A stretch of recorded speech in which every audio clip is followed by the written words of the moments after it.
to War of the Worlds. The actual book has been with Paramount since 1924, which is even before Orson Welles' famous broadcast. So there was interest in it for a long time, and so it sat there not really being exploited until there was sort of an interest from George Palin, who produced the film, and Byron Haskin, to actually take what they knew to be a really interesting idea and make it into a blockbuster film. It made a lot of money for Paramount, and it became something which sort of transformed in a lot of ways the idea of a science fiction movie being something that was sort of a B picture or just for drive-ins into a really serious filmmaking enterprise. Boy, that's big. Before that, people to go to see, movies with a lot of special effects wasn't considered profitable. Imagine that. We have been working to restore and preserve our library for the last 9 years, really intensively. So we go at a regular clip at about 100 titles a year. Occasionally we stop and do some more in-depth work on important titles like this. So the reason that this was such an important movie to spend a lot of time on was because of its pedigree in the history of science fiction, in the history of special effects, and because most of what everybody had seen before we could get our hands on it wasn't that great. VHS copies and other things like that were limited simply by the complications of the original technology to create a really good-looking picture. So it was important for us to stop and really take stock and think about how we could really do our best by this movie. What's the idea, Buck? Gonna dig for gold? You think you're kidding? It's gonna be like having a gold mine in our own backyard. When you think about this particular film, there were a few things that made it a little different, and you could tell people were really trying to expand the theater-going experience. So there was a sound system that they were going to try to use, which was sort of a precursor to stereo, because this is a mono film. And so we knew that they had tried, and it wasn't very successful, to try to do this early stereo system. We also knew that there were some conversations about doing one of the sequences in 3D, which wasn't successful, but it just indicated how much they were trying to push the envelope and how much they were trying to move special effects into this sort of fantastic and amazing theatrical experience. So that showed us that these were people really thinking about that significantly, and that led us to involve our friends Craig Barron and Ben Burtt, as we really wanted expertise with us arm in arm as we did this restoration. A lot of the original technicians, the visual effects people, the sound people aren't around to talk to anymore, so she wanted us to consult on the film so that she could make the best version of it for future generations. Ben would do a new mix for the film, and I was able to consult on the visual effects. Over the years, the release prints of War of the Worlds didn't look as beautiful and wonderful as the original Technicolor process. They tended to be made extra bright, sometimes for television. And a lot of the really beautiful photography that George Barnes created for the film got lost. These bright, intense colors, these reds on faces, pulsating light, backlight, all that was really lost in the 60s and 70s with the re-release on Eastman prints that didn't have that beautiful Technicolor richness that the film originally had back in its day. Where'd you think they come from? How would I know? As the original Technicolor elements were being scanned to 4K, we started to see that there's a difference between the original Technicolor process, which has this kind of soft, magical, misty quality, and the super crisp 4K scan.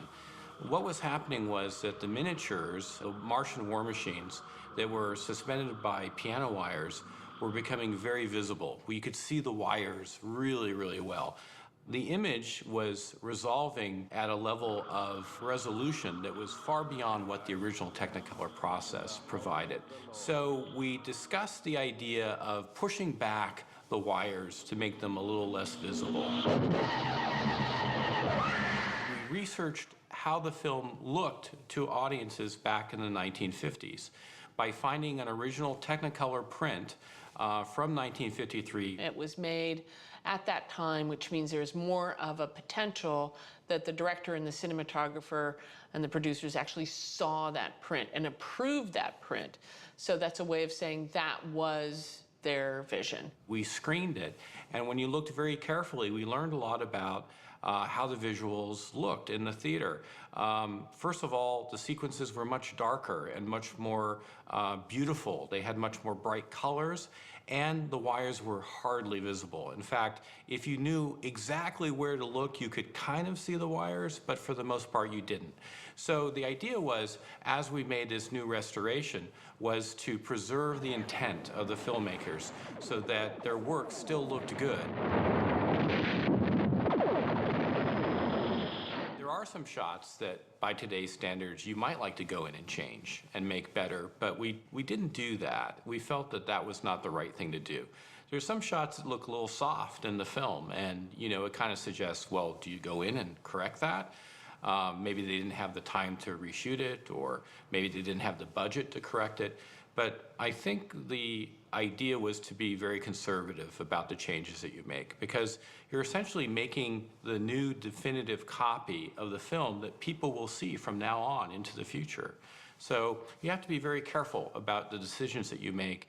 You have to make sure you don't improve something into a failure. It wasn't a large budget, but they spent a lot of it on the special effects. There were people that had been making special effects and sound effects and engineers to create what were then called trick photography, people that knew how to do opticals and other things like that that were on the Paramount lot. The softness of the Technicolor process was also something that helped the visual effects people create their illusions.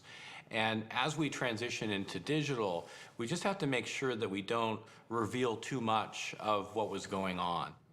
The secret of the Technicolor camera is that it's actually 3 cameras in one. It's 3 black and white films with a red, green, and blue filter recording the color information from the scene. Then when all that is put back together, you get a full color effect. Working with 3-strip Technicolor has some great advantages in some ways, because you can't print off of a 3-strip negative, right?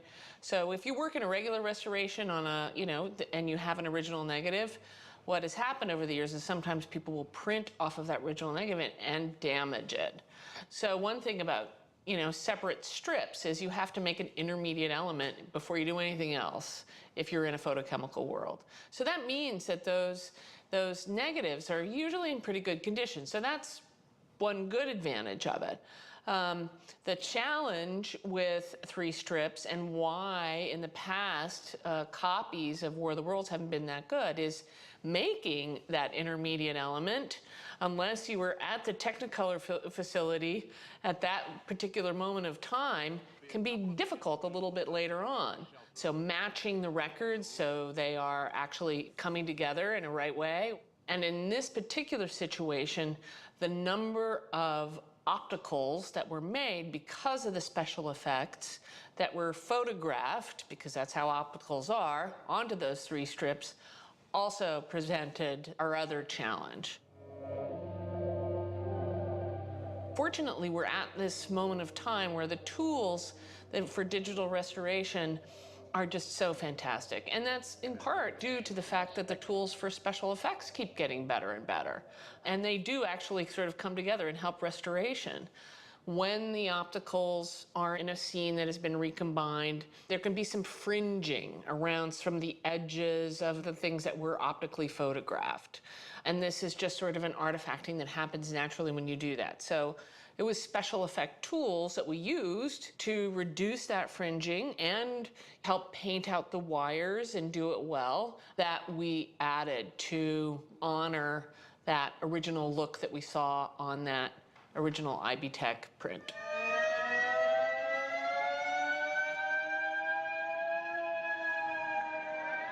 So the original sound on War of the Worlds from 1953 was mono, a mono track. That was what was standard at the time. Listen carefully. The Martians are coming this way. But we knew that they had experimented with something called panophonic sound that was done by this lab in Oklahoma called Dorset Labs. It indicated to us that they were aware that there could be more than just mono for sound, and that the sound could really enhance the experience of seeing such a very special effects forward film. And we knew that we could look to Ben Burtt, who has an incredible library of special effects and understands the history of sound effects and sound, to do a 5:1 mix for us. He found amazing effects that do not significantly change the original sound by any stretch of the imagination.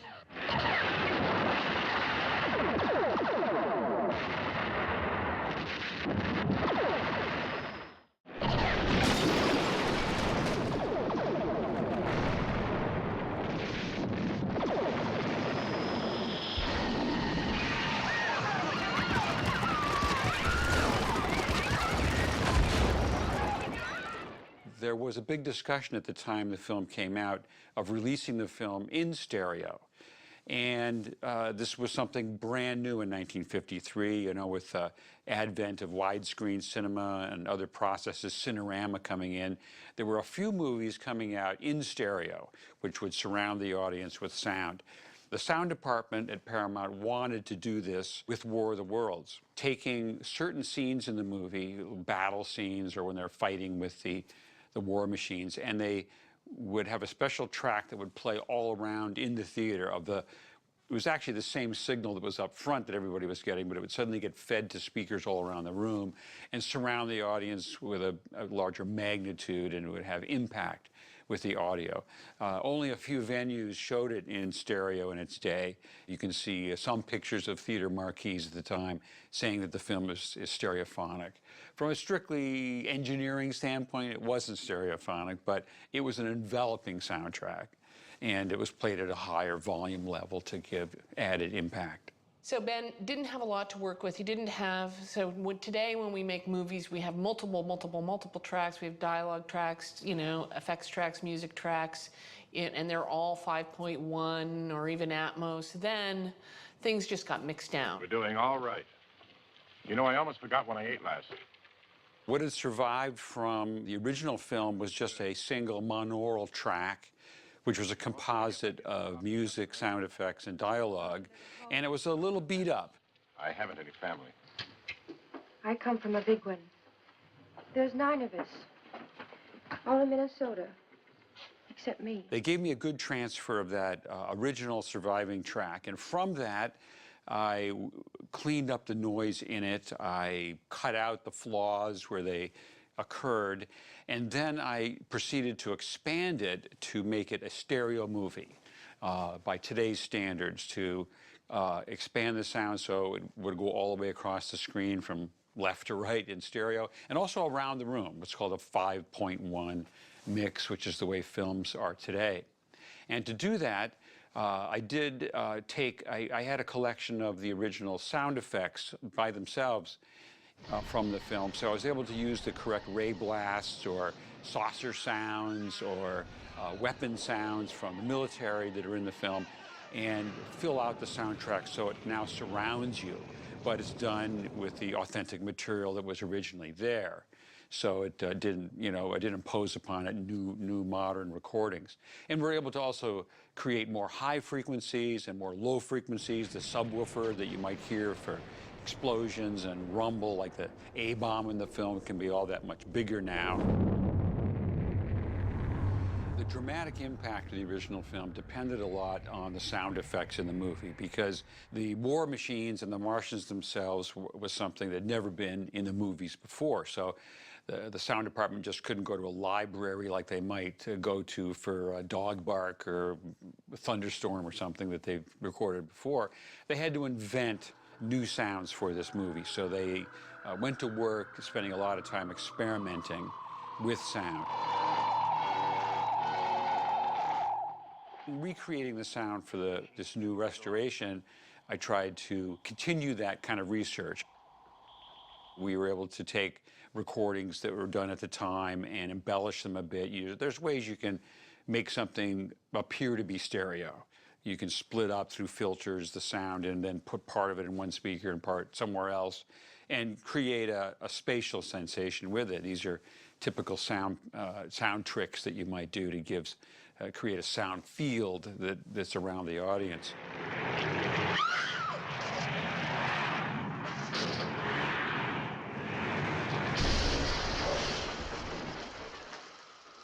It's really all a matter of sensation and what you feel is consistent with the intention of the original filmmakers. It's not an engineering step, really. It's a matter of how does it feel.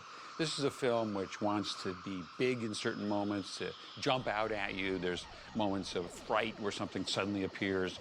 There's the war machines all around destroying the cities, and they're everywhere off screen, especially toward the end of the film as Los Angeles is being shot to pieces by the Martians, and there's a lot of instances where the characters are listening or hearing offstage destruction. And it's one of those things that the sound can create. You don't have to see what's going on outside. The church, for instance, at the end of the film, you can hear it, and it gives a production value and a dramatic value. Please, God.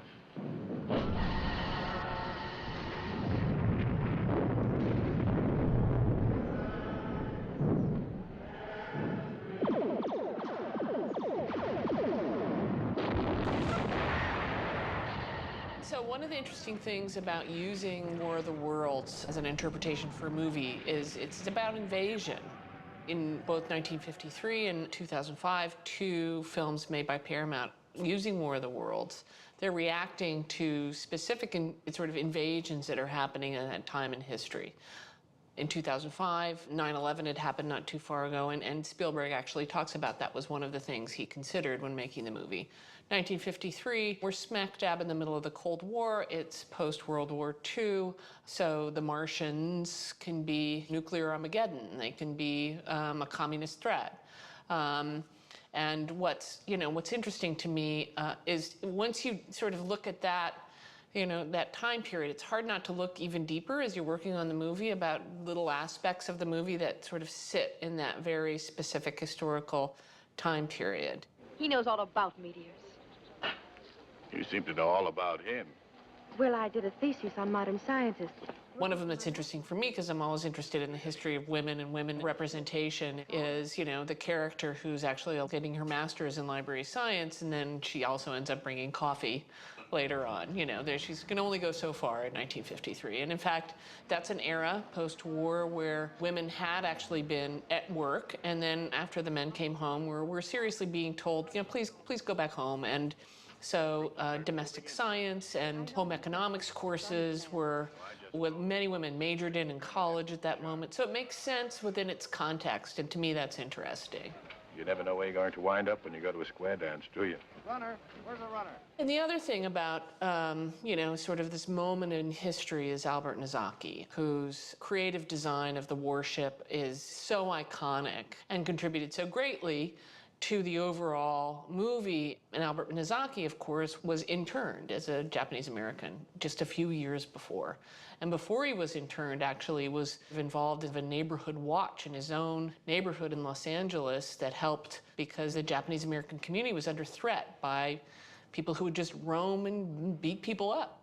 Here's somebody who really understood what it's like to be invaded, working on War of the Worlds, which is about invasion. So just another, these are the kinds of things that I think are fascinating and important about films, and the things that, I get the privilege of thinking about when I'm working on restoring a film. The success of War of the Worlds for Paramount meant that not only science fiction films continued to be made, even into the television era, where director Byron Haskin was involved in, Star Trek, but it also showed that special effects were really useful tools for motion pictures. Just 3 years later, the Ten Commandments came out, which used extensive special effects and proved that that original investment in great special effects was worthwhile. Something's happening.